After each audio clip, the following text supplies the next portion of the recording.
Alors, quels sont les éléments essentiels du vaccin? Alors, il y a donc d'une part les bactéries qui vont servir à produire les vaccins bactériens, les virus, et un point important pour ce qui est en particulier des virus, ce sont des cellules eucaryotes, c'est-à-dire que les vaccins sont produits sur des cellules. Alors, tout ceci, dans le cas des vaccins viraux, il faut bien comprendre, c'est qu'il s'agit du vivant.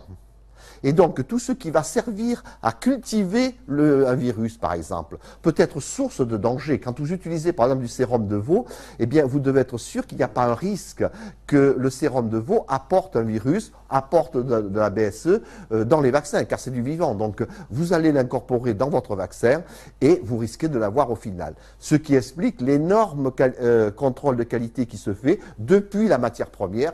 Il y a une traçabilité énorme des matières premières au point final, car au cours de toute cette activité de production vivante, à tout moment, il y a un risque d'introduction d'agents contaminants dans le vaccin par l'intermédiaire des techniciens. C'est quelque chose moi, qui m'avait beaucoup étonné quand je suis rentré dans le monde du vaccin, je me demande de la recherche, c'était de dire que le risque potentiel qu'il y ait un problème au niveau d'un vaccin, ce n'est pas les effets secondaires, ça on connaît, les effets secondaires peuvent être connus, etc. Mais c'est l'accident bête qui serait d'introduction d'un virus à l'intérieur du vaccin final. Nous avons eu dans les années 60 un drame qui s'est produit, c'est-à-dire que des cellules de reins de singe étaient contaminées par un virus qui s'appelait le SV40, qui est un virus tumorigène, qui induisait des cancers chez les hamsters. Et on a découvert que ce virus contaminait les vaccins, et notamment les vaccins utilisés chez les enfants. Ça a fait 60 millions d'Américains ont reçu ce vaccin tumorigène. Par chance, il s'est avéré qu'il n'était pas adapté à l'homme. Mais ça avait été une grande crainte, et depuis cette date-là, 60, c'est l'obsession permanente qu'ont les industriels qu'une catastrophe identique puisse arriver. Ça s'est reproduit, ça se reproduira, des agents contaminants. Très récemment, on a découvert dans le vaccin rotavirus de JSK, un circovirus d'origine porcin. Par chance, encore une fois, ce circovirus n'était pas pathogène par l'homme, il avait été apporté par une matière première, en l'occurrence la trypsine. Donc vous voyez que lorsqu'on parle de vaccin, il ne faut pas seulement parler du principe actif. Quand on dit vaccin rougeole, bien sûr, c'est le virus de la rougeole qui est important, mais il faut penser tout ce qu'il y a autour, le sérum qui a servi à produire, la trypsine qui a servi à découper les cellules, ou encore la cellule qui elle-même, d'origine aviaire, peut apporter quelque chose imprévu. Dans le cas des vaccins aviaires, il y a eu le problème avec la fièvre jaune qui était contaminée avec un virus de la leucose aviaire. Ça a été également un drame. Par chance, encore une fois, 400 millions de personnes ont reçu ce virus de la leucose aviaire vivant, qui s'est multiplié chez l'homme, mais par chance, il n'était pas pathogène. Vous voyez que lorsqu'on parle d'accidents post-vaccinaux, chez l'industriel, il y a une vision tout à fait différente. Ce n'est pas l'association avec une maladie mystérieuse, fût-ce-t-elle autisme, sclérose en plaques, etc., qui préoccupe l'industriel. L'industriel ne pense qu'une chose, c'est le risque d'avoir un accident par l'apport de matières premières contaminées ou par l'apport du vaccin. Je ne sais pas si vous voyez très bien le problème, mais c'est l'obsession de l'industriel. Suivant. Et puis, il y a également des cellules hétéroploïdes. Alors, la cellule hétéroploïde a été une étape essentielle, mais pose encore énormément de questions. Ça aussi, c'est une réflexion qu'il faut avoir. Par exemple, la cellule MDCK. La cellule MDCK voudrait être utilisée pour la production du vaccin contre la grippe. C'est un excellent support de production du vaccin contre la grippe, mais elle est tumorigène. Et le grand débat philosophique qu'il y a, peut-on utiliser une cellule tumorigène pour faire un vaccin destiné à des enfants ? Je peux vous dire qu'au niveau des autorités, c'est une énorme discussion, au niveau d'industriels aussi. Certains disent les quantités d'informations génétiques, c'est-à-dire d'ADN, étant extrêmement faibles, il n'y a aucun risque. Certains disent oui, mais attention, on vaccine des enfants à 5 ans, à 1 an, et dans 50 ans, qu'est-ce qui va se passer, quoi. Donc, avant d'accepter une cellule comme ça, le débat est très ouvert. C'est actuellement ce qui se passe aux États-Unis avec le vaccin de la grippe produit sur MDCK par la société Novartis. Le débat, je peux vous dire, au niveau de la FDA, reste très élevé parce que c'est moralement un problème très important. Que vous vaccinez une personne de 75 ans, le risque est très très faible, mais quand vous vaccinez des enfants, vous posez aussi des questions sur le long terme. Enfin, j'ai rien contre, je ne vais pas dire qu'il faut éliminer avec le vaccin les personnes de plus de 75 ans, quoi.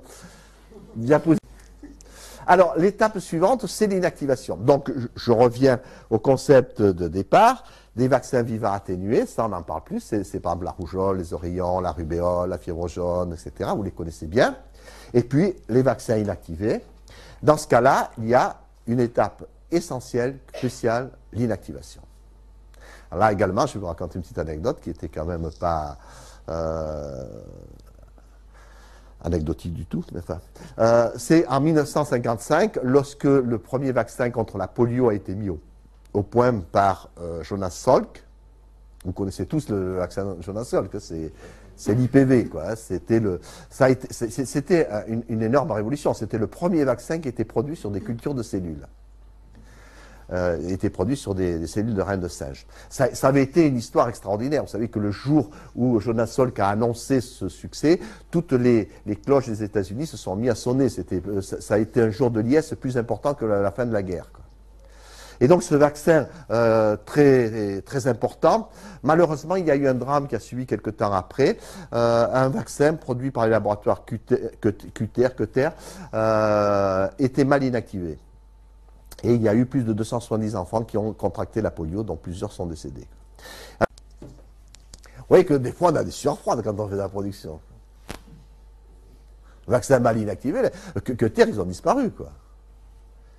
Si quelqu'un, ça arrive, si demain un vaccin rage est mal inactivé, Sanofi, ils s'en vont, quoi. Ah ben attendez. Bon, attendez, ouais, non, vous savez, c'est arrivé pour le vaccin rage. C'est arrivé au Brésil, où il y a eu plusieurs dizaines de personnes qui sont mortes de rage, hein. Alors, petite histoire, concernant la fièvre jaune, c'est assez intéressant parce que ce qui s'est passé, c'est que pendant la guerre, l'armée américaine avait décidé de vacciner tous ses soldats qui partaient, ainsi que les Anglais. Les Français, non, mais j'y devais en avoir beaucoup, c'est pour ça. Donc, on a vacciné tous, et malheureusement, il y a eu une dramatique épidémie d'hépatite B.